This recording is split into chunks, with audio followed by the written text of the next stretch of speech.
Hi, my name is Rick Sanchez. I'm with a company called Tractor Tip, and what we have for sale here today is a Case 1840. We're standing it next to this this Bobcat S250 just for a size comparison. The serial number of this machine is, I can't read it real well because it's dark, but I think it's JAF 0286226, and I'm going to leave that last number blank. So if you'll step back, Tank, and just kind of show them the size difference between. That's the only reason I'm putting it next to that one, is that that's a popular machine. This bucket is up, so it makes it look like that bucket's quite a bit bigger, but it is bigger, just not that big. You can see that it's up off the ground. So the price on a new machine like this is about $35,000–$40,000. This machine has got 2,979 hours on it.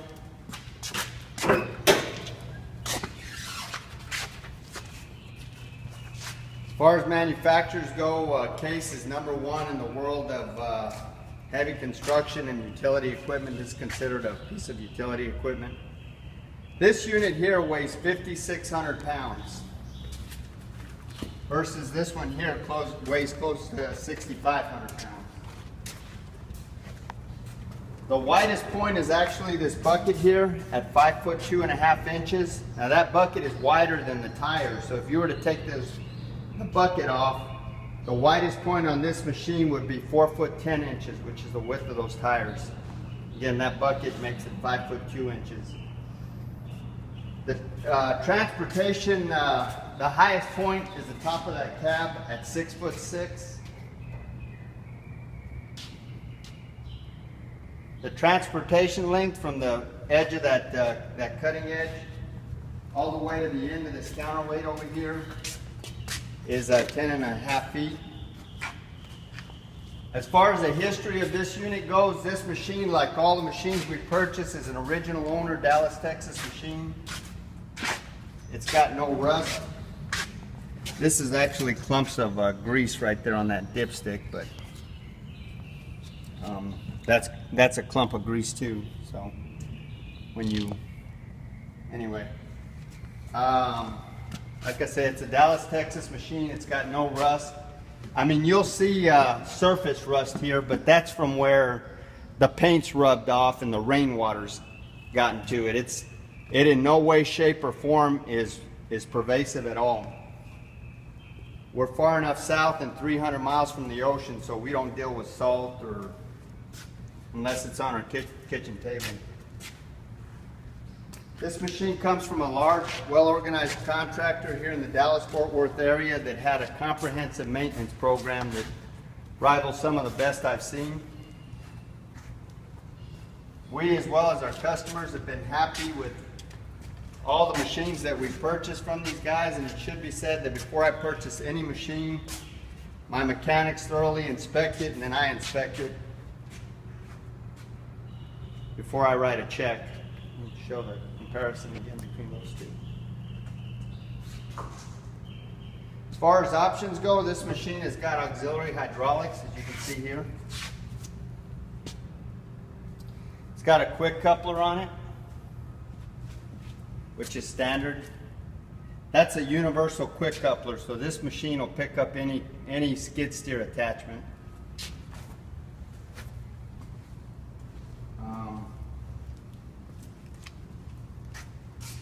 As far as the engine goes, it's kind of hard to show you the engine without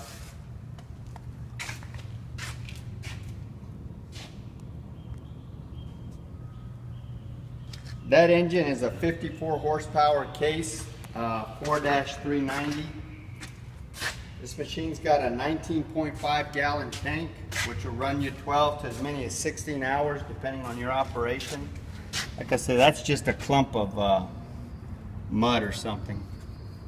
I'd wipe it, but I don't want to get my hands dirty.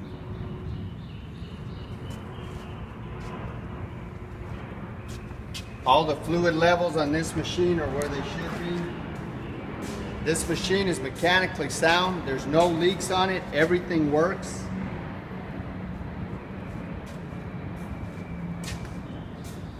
got a hydrostatic transmission that propels in forward and reverse with absolutely no problem. Top speed in forward and reverse is 6.5 miles per hour. Skid steers don't have brakes, so once you let off the, because they just don't have brakes, but they're inherently four-wheel drive, obviously. These tires, as you can see, are almost brand new. They're 95% easy. They're 70 by 16, I'm sorry, they're 70 by 15.6 PRs. They're just regular skid steer tires. As far as things that are wrong with this machine, you know, the paint's faded. It's not the prettiest machine in the world. But I'm not asking $40,000 for it either.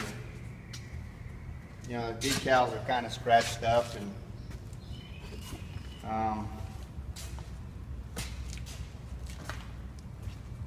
the bucket's a little worn. These lights here don't work. Or Tank, did you fix those? Yeah, they work. Okay, I'm sorry. These lights do work. When we bought the machine, they were not working. So I stand corrected. They do work. So I guess about the only thing that's wrong with this machine is that the paint's a little faded. The hydraulics are strong on this machine. There's no cracks or welds anywhere in the work equipment.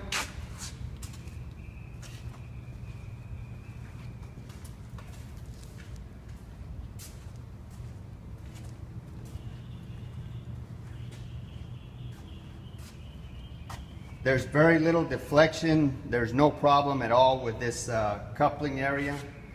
This cutting edge right here, as you can see, is about 75%. As far as this loader bucket goes, this loader bucket, like I said earlier, is 5 foot 2.5 inches wide. It's 1 foot 9 inch tall. It's 2 foot 3 inches deep. I'd rate it probably about a half-yard bucket. This hinge pin right here, if you were dumping into a dumpster, you know, at full height, is about 9 feet. The breakout force on this skid steer is 3,000 pounds. The static tip load of this machine is 2,800 pounds. So the definition of static tip load is that this, simply stated, it's that the hydraulics of this machine are so powerful that the machine will actually tip forward before the hydraulics give out. You'll see that when I dig into a pile here in a little bit. So the lifting capacity of this machine is limited to the weight to the south of this fulcrum, if you know what I mean. So in this case, it's 2,800 pounds. Now the operating, quote unquote, operating capacity of this machine, or on all skid steers, is half of the static tip load, which in this case is 1,400 pounds for the skid steer. We are going to run it in the next clip.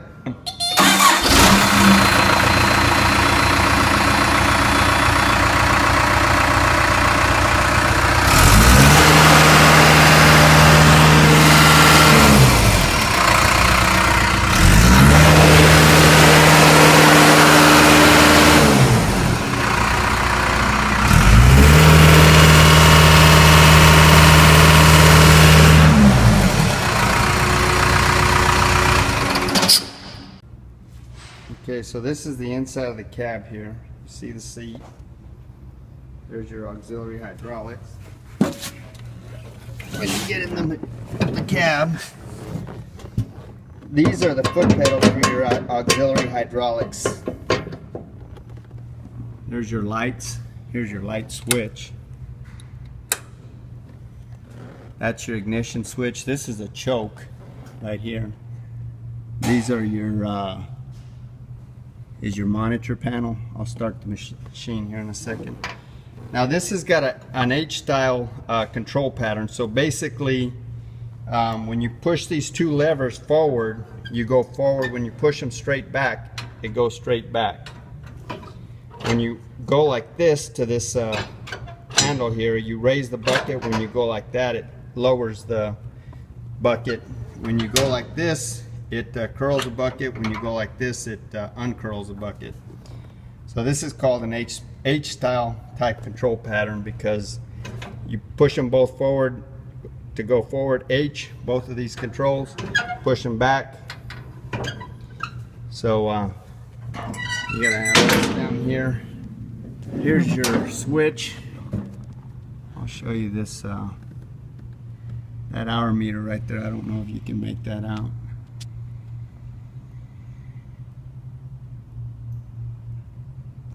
Anyway, it shows 29.79 on the hour meter. All the lights work.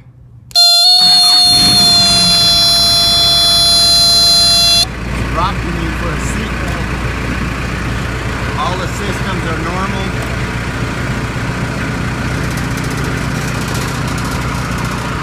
This is your light switch.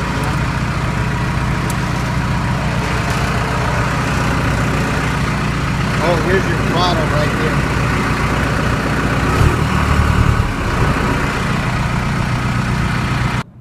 Okay, so I'm going to operate this machine. I am not real familiar with the H-style control pattern, although it is very common, so you'll have to bear with me. I'm not a very good operator on a skid steer, but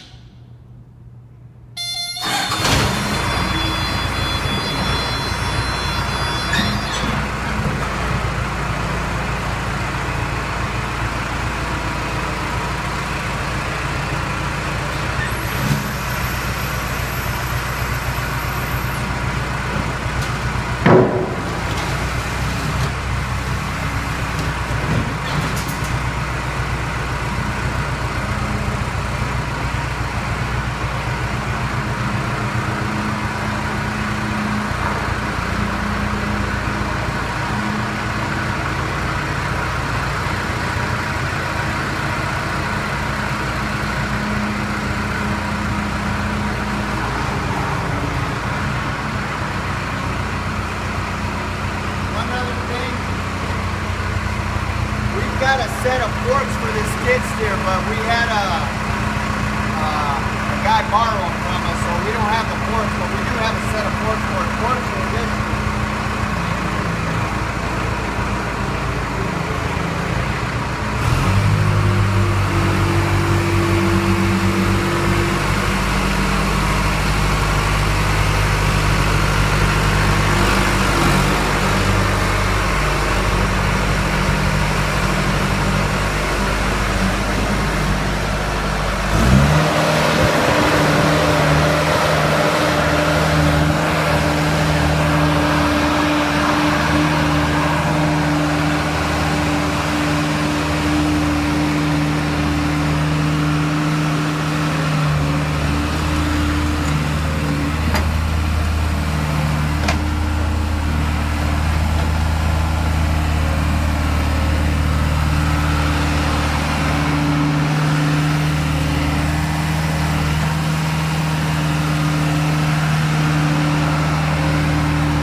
Any request to hire me as an operator can be submitted to my office.